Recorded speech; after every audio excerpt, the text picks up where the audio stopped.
Hello friends, ये आप हैं, ये हम हैं और आज हम बैंकिंग टॉपिक कवर करने जा रहे हैं। फ्रेंड्स, आज का हमारा टॉपिक है फंक्शंस ऑफ कमर्शियल बैंक। एकदम ही आसान तरीके से मैं आपको चीज़ें बता रहा हूं, आपको अलग से किसी नोट्स की ज़रूरत नहीं है। जो चीज़ें स्क्रीन पर आएंगी, टेक द स्क्रीनशॉट। लर्निंग को हमने आसान कर दिया गया, स्मार्ट वे से हमने चीज़ों को सीखना है। प्लस मैंने आपके लिए चैप्टर वाइज फोल्डर्स भी बनाए हुए हैं। इतना ही नहीं, वीडियो के बाद डिस्क्रिप्शन में जाएंगे तो कुछ चैप्टर के आपको लिंक मिलेंगे। आप जो चैप्टर में जो वीडियो देखना चाहें देख सकते हैं। आगे बढ़ते हैं दोस्तों। सबसे पहले बैंकिंग का मैंने पहले भी एक वीडियो बनाया हुआ है, उसको ज़रूर देखिएगा।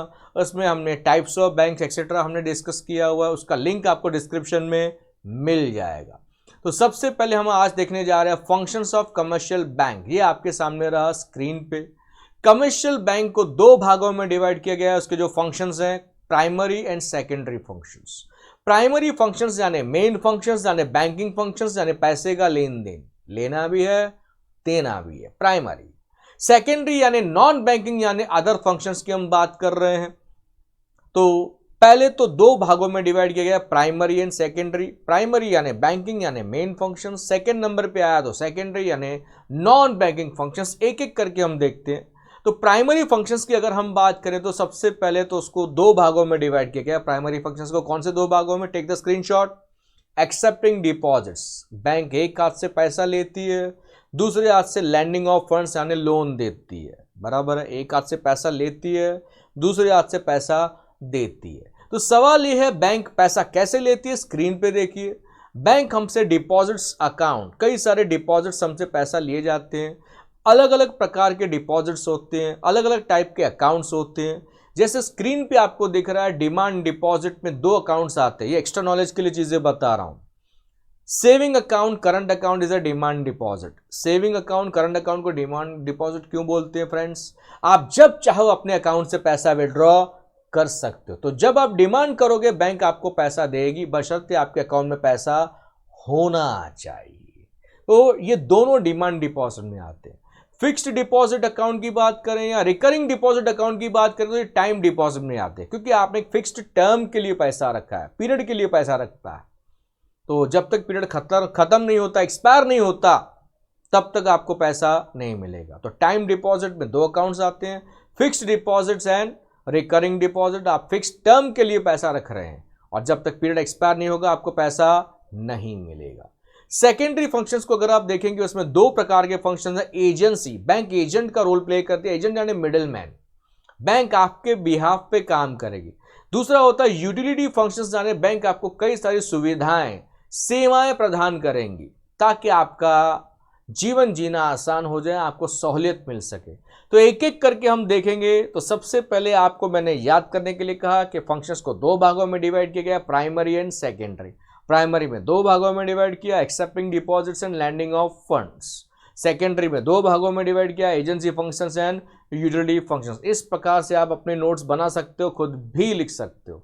अब बैंक हमसे पैसा कैसे लेती है, चार अकाउंट्स के बारे में थोड़ा मैं आपको डिटेल में बता रहा हूं ताकि ऑब्जेक्टिव्स में भी कवर होगा। और ये जनरल नॉलेज की बात है, आज के स्टूडेंट्स को ये सारी बातें नहीं पता होती है, इसके लिए मैंने सोचा थोड़ा डिटेल में बता दूं। 5 मिनट हमारे एक्स्ट्रा जाएंगे, लेकिन आपका नॉलेज का लेवल बढ़ेगा। तो चलिए स्टार्ट करते हैं दोस्तों। फंक्शंस ऑफ कमर्शियल बैंक्स पहले देख लेते हैं, फिर हम आते हैं इसके जो है टाइप्स ऑफ अकाउंट्स पे हम आते हैं। तो सबसे पहले हम देख लेते हैं फंक्शंस ऑफ कमर्शियल बैंक। एक तो हमने डिस्कस किया, हमसे वो पैसा लेती है, एक्सेप्टेंस ऑफ डिपॉजिट। दूसरा है ये लोन देती है, लैंडिंग ऑफ फंड्स। तीसरा हमें चेक फैसिलिटी प्रोवाइड करती है। चौथा ये रेमिटेंस ऑफ फंड्स। रेमिटेंस का मतलब होता है ट्रांसफर ऑफ फंड्स, पैसा आप कहीं भी ट्रांसफर कर सकते हो। और पांचवा है ये हमें एलाइड सर्विसेज यानी कुछ एक्स्ट्रा सेवाएं भी प्रदान करती है। तो इन पांचों पॉइंट्स को ना हम एक एक करके देखने वाले हैं। तो point number 1 is acceptance of deposits. ये आपके सामने स्क्रीन पे, हमसे पैसा कैसे लिया, ये 4 टाइप के अकाउंट्स है जो अभी भी मैं आपको बता चुका हूं। तो एक एक करके देखते हैं। पहला आपके सामने है ये saving account, take the screenshot friends. अब saving deposit is a demand deposit बता चुका हूं। ये अकाउंट कौन ऑपरेट करते हैं, कौन चलाते हैं, कौन ओपन करते हैं? सैलरीड पीपल और लो इनकम ग्रुप, या तो गरीब लोग या सैलरी कमाने वाले लोग। इंसान की सैलरी कुछ भी हो सकती है, हजारों में भी हो सकती है, लाखों में भी हो सकती है। यहां पे पैसा रखते हो तो rate of interest is low. Rate of interest is low, approximately 3.5% per annum. Facilities जहां पे क्या मिलेंगी आपको, पासबुक मिलेगा, चेकबुक मिलेगा, पेन स्लिप बुक मिलेगा, एटीएम कार्ड का आपको आजकल कंपनियां बैंक्स प्रोवाइड करती हैं, ताकि आप जो है बगैर बैंक में जाके भी पैसा विड्रॉ कर सकते हो। Restrictions on number of withdrawals, आप डेली बार बार पैसा जमा कर निकाल नहीं सकते, रेस्ट्रिक्शंस है। हफ्ते में 3 बार या 4 बार ही आप पैसा विड्रॉ कर सकते हैं, महीने में 12 से 15 बार, ऐसे कुछ रूल्स हैं, हर एक बैंक के अपने अपने होते हैं। तो रेस्ट्रिक्शंस हैं, आप लिमिट से ज़्यादा बार बार पैसे को विड्रॉ नहीं कर सकते। एंड लास्ट पॉइंट इज, आपको यहाँ पे ओवरड्राफ्ट फैसिलिटी मिलने वाली नहीं है। जितना आप याद कर पाए, डिस्टिंग्विश में भी लिखने में आसानी होगी, इसके लिए पॉइंट्स आपके सामने रखे। Next one is current account. ये एक डिमांड डिपॉजिट है, सेविंग की तरह। इसको कौन ऑपरेट करते हैं, बिजनेसमैन। जो भी बिजनेसमैन हो, छोटा बड़ा, हर एक का करंट अकाउंट होता है। करंट अकाउंट किसके नाम से होता है, जो आपका बिजनेस ऑर्गेनाइजेशन है, जो आपके फर्म का नाम होगा। जैसे कोई क्लासेस है तो क्लासेस के नाम से अकाउंट होगा, कॉलेज है तो कॉलेज के नाम से अकाउंट होगा, आपके पापा का बिजनेस है तो वो नाम से उनका अकाउंट होगा। यहाँ पे कोई इंटरेस्ट आपको नहीं मिलता, उल्टा आपके बैंक चार्जेस डेबिट होते हैं, यानी सेवा के बदले बैंक आपसे चार्जेस लेती है। नेक्स्ट वहां पे बताया गया कि आपको क्या क्या फैसिलिटीज अवेलेबल है। पासबुक की जगह यहाँ पे आपको प्रिंट आउट निकाल के देंगे, जिसको हम बोलते हैं स्टेटमेंट ऑफ अकाउंट। चेकबुक मिलेगा, पैसा जमा करने के लिए पेन स्लिप बुक मिलेगा, एटीएम कार्ड भी आपको मिलेगा, पैसा विड्रॉ कर सकते हैं एटीएम सेंटर से। No restrictions on number of withdrawals, आप जितनी बार चाहें पैसा निकाल सकते हैं, पैसा जमा कर सकते हैं, कोई पाबंदी नहीं, बस आपके अकाउंट में पैसा होना चाहिए। यहाँ पे आपको ओवरड्राफ्ट फैसिलिटी अवेलेबल है। ओवरड्राफ्ट एक तरह का शॉर्ट टर्म लोन होता है। ओवरड्राफ्ट यानी आप ज़्यादा पैसा विड्रॉ करोगे जितना आपके अकाउंट में बैलेंस है। तो करंट अकाउंट को एक टेम्पररी लोन मिलता है, जिसको हम बोलते हैं ओडी, शॉर्ट फॉर्म में। तो ओवरड्राफ्ट फैसिलिटी किसको अवेलेबल है, करंट अकाउंट होल्डर को। ये 1 मार्क का ऑब्जेक्टिव है, तो मैंने आपको बता दिया। Take the screenshot friends. Next one is fixed deposit account. ये एक तरह का टर्म यानी टाइम डिपॉजिट है। यहाँ पे आपको स्पेसिफिक अमाउंट रखना पड़ेगा for fixed period of time. और सबसे ज़्यादा रेट ऑफ इंटरेस्ट कहाँ मिलता है, हाई रेट ऑफ इंटरेस्ट कहाँ पे मिलता है, एफडी में मिलता है। अप्रोक्सीमेटली आज की तारीख में 6% के आसपास मिल रहा है। कुछ कुछ बैंक में थोड़ा उससे कम भी मिल रहा है। कोरोना की वजह से रेट ऑफ इंटरेस्ट थोड़ा कम किया है, तो ये थोड़ा कम ज़्यादा होते रहता है, क्योंकि आरबीआई ये डिसाइड करती है। तो रेट ऑफ इंटरेस्ट यहाँ पे हर अकाउंट में सबसे ज़्यादा कहाँ मिलता है, एफडी में मिलता है। अप्रोक्सीमेटली 6% आप याद रखेंगे। यहाँ पे आपको क्या मिलने वाला है, बैंक है, वहाँ पे प्रिंटिंग टाइपिंग मिस्टेक है। Bank provides FDR. एफडीआर का मतलब होता है फिक्स्ड डिपॉजिट रिसिप्ट। बैंक आपको क्या प्रोवाइड करेगी, फिक्स्ड डिपॉजिट रिसिप्ट आपको प्रोवाइड करेगी। इसको संभाल के रखना है। कब तक, नेक्स्ट पॉइंट है एक्सपायरी ऑफ द पीरियड तक। सपोज आज वो पीरियड एक्सपायर हो रहा है। फ्रेंड्स, पीरियड कौन डिसाइड करेगा, एफडी का पीरियड हम डिसाइड करेंगे या बैंक? यस, पैसा हमारा है तो डिसाइड भी हम करेंगे कि कितने समय के लिए रखना है। यहाँ पे आज अगर डेट ऑफ मैच्योरिटी है, पीरियड एक्सपायर हुआ है, तो आज आपके सामने 2 ऑप्शंस हैं। पैसा चाहिए तो आज एफडी वापस कर दो, एफडीआर, और आपको पैसा मिल जाएगा। या फिर आप इसको रिन्यू कर सकते हो। नॉलेज के लिए बताया, रिन्यू यानी पीछे साइन करके देना है, वो पीरियड एक्सटेंड करके देंगे। अगर आपको इमरजेंसी में पैसा चाहिए पीरियड से पहले, तो लास्ट पॉइंट आपके लिए, आप इस एफडी को गिरवी रख के उसी बैंक के पास 90% तक आपको लोन मिल सकता है। तो आपके पास 2 ऑप्शंस होते हैं। इमरजेंसी में पैसा चाहिए तो उसको तोड़ दो, तोड़ेंगे तो जितना ब्याज बोला था उससे कम ही मिलने वाला है। या फिर इसको गिरवी रख के आप लोन ले सकते हो, जितना बैंक आपको इंटरेस्ट दे रहे थे उससे 2% ज़्यादा लेगी, क्योंकि बैंक फ्री में काम नहीं करती। ये एक्स्ट्रा पॉइंट है नॉलेज के लिए। रिकरिंग डिपॉजिट अकाउंट क्या होता है, हर महीने फिक्स्ड अमाउंट, ये भी एक टर्म डिपॉजिट है। सपोज मैंने मेरे बच्चों के लिए डिसाइड किया कि 3 साल के लिए मैंने या 5 साल के लिए मैंने हर एक बच्चे के अकाउंट में मैंने हर महीने 500 रुपया जमा करना है। हर महीने 500, 5 साल के लिए, तो हर महीने मुझे एक पर्टिकुलर डेट पे 500 जमा करते रहना है। ये पैसा मुझे ब्याज के साथ लास्ट में मिलेगा, तो ये टर्म डिपॉजिट है। इसमें हर महीने आपने फिक्स्ड अमाउंट डिपॉजिट करना होता है for fix period of time.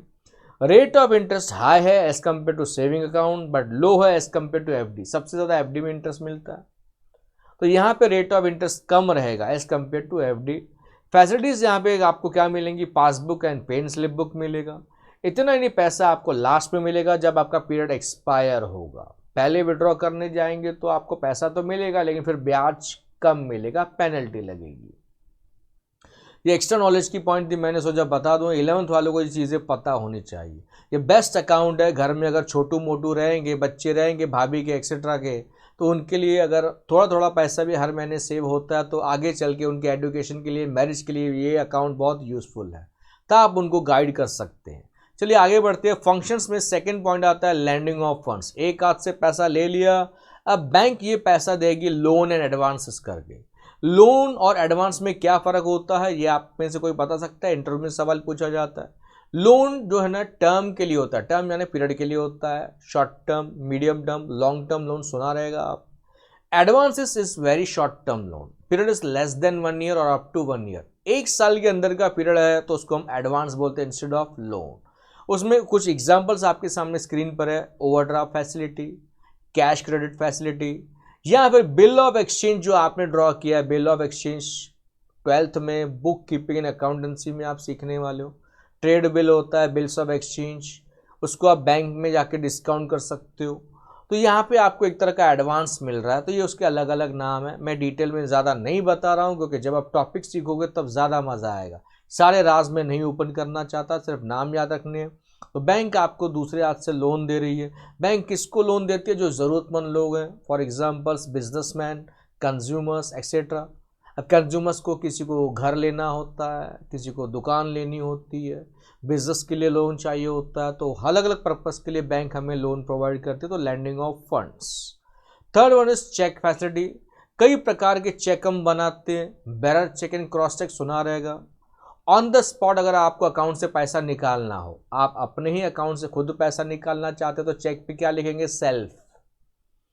अगर आप किसी पार्टी को चेक देना चाहते हो, उसको अभी पैसा विड्रॉ करना है, तो बैरर चेक आप इशू कर सकते हो।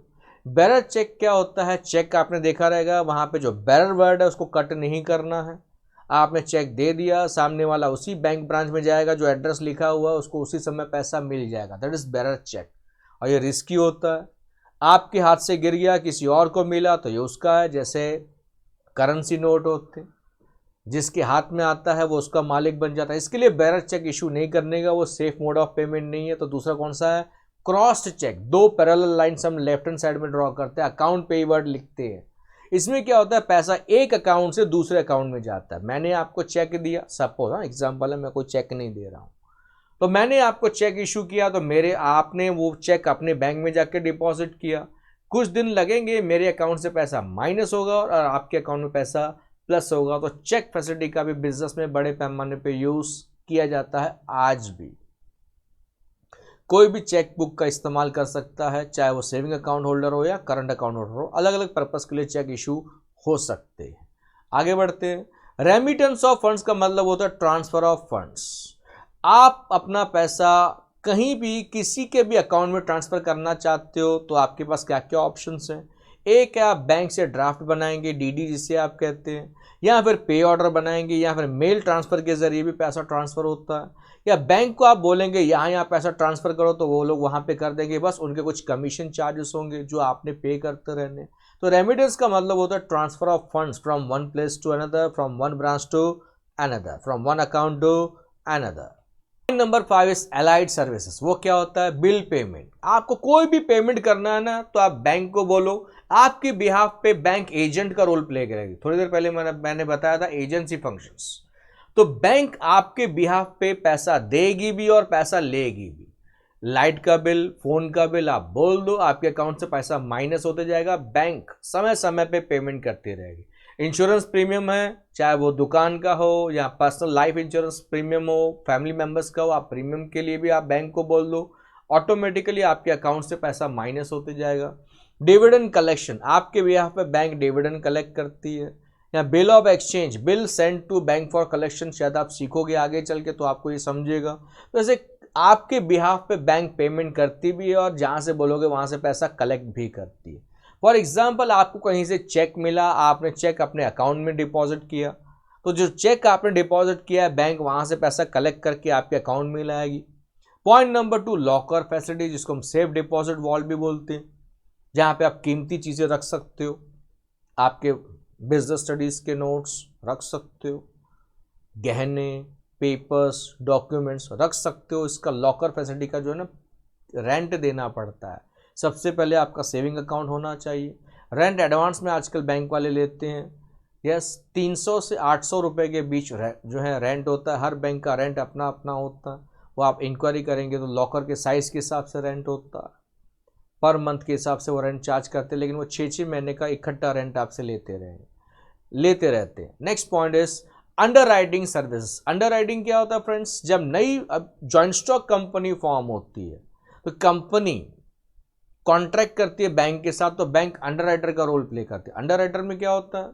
बैंक बोलते अगर आपके शेयर्स नहीं बिकते तो आपके सारे बचे हुए शेयर्स हम खरीदेंगे, बदले में कमीशन लेंगे। बचे हुए शेयर्स यानी अनसोल्ड शेयर्स हम खरीदेंगे, हम आपको शेयर्स बेचने में हेल्प करेंगे। बचे हुए शेयर्स बैंक खरीद लेगी और आपसे थोड़ा सा कमीशन चार्ज करेगी। इससे आपको क्या फ़ायदा है? कंपनी को क्या फ़ायदा है? कंपनी के सारे शेयर्स बिक जाएंगे। बैंक इन शेयर्स का क्या करेगी? जैसे ही शेयर मार्केट में इसका दाम बढ़ेगा, बैंक इनको बेचेगी और अच्छा खासा प्रॉफिट अर्न करेगी। इतना नहीं, बैंक आपको लास्ट वाला पॉइंट देखिए, buying and selling of shares and debentures. Bank आपके बिहाफ पे शेयर्स का क्या कर सकते हैं? Buying and selling. उसके लिए ना आपको बैंक में एक अकाउंट रखना पड़ेगा, demat account. Demat is the short form of dematerialisation. Extra knowledge के लिए चीज़ें बताइए, सब आपके टेक्स्ट बुक में नहीं दी गई है। क्या जितना आपको ज़्यादा अच्छे से याद होगा उतना आपकी लाइफ आसान होने वाली है। तो फ्रेंड्स, ये कुछ सर्विसेज थे जो आज हमने कवर किए। एक्सेप्टेंस ऑफ डिपॉजिट्स यानी फंक्शंस की हम बात कर रहे हैं। बैंक सर्विस देती है तो हम उसको सर्विसेज भी बोल सकते हैं, लेकिन यहाँ पे टॉपिक का नाम क्या है? Functions of commercial bank. तो ये आपने याद रखना है। तो बैंक हमसे पैसा लेती है, एक्सेप्टेंस ऑफ डिपॉजिट्स। बैंक हमें लोन देती है तो lending of deposits. Chequebook facility का हम इस्तेमाल कर सकते हैं। पैसा किसी के भी अकाउंट में ट्रांसफ़र करना हो तो रेमिटेंस ऑफ फंड्स।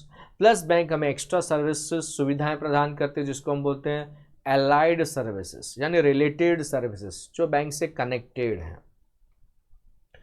फ्रेंड्स, आज हमने बैंकिंग का ये टॉपिक कवर किया। आप सभी से रिक्वेस्ट है कि आप इस चैनल को अगर आपने सब्सक्राइब नहीं किया तो उसको सब्सक्राइब करें, ताकि फ्यूचर वीडियोस का आपको नोटिफिकेशन मिल सके। मैं डेली 1 से 2 वीडियो आपके लिए अपलोड करते रहता हूं। इतना नहीं दोस्तों, डिस्क्रिप्शन में मैंने चैप्टर वाइज लिंक भी देने की कोशिश की है ताकि आपके लिए वीडियोस देखना आसान हो जाए। अब आपको अगर कोई वीडियो ढूंढना है तो उसके लिए स्टेप्स आपको स्क्रीन पे लिखे हुए हैं।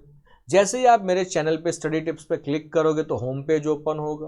पेज ओपन होने के बाद आपको वहाँ पे एक वर्ड दिखेगा प्लेलिस्ट, वहाँ क्लिक करेंगे तो फोल्डर्स आपको दिखाई देंगे चैप्टर वाइज, स्टैंडर्ड वाइज। जो स्टैंडर्ड का, जो चैप्टर का वीडियो आपको देखना हो आप देख सकते हो। Thank you all for your love and support.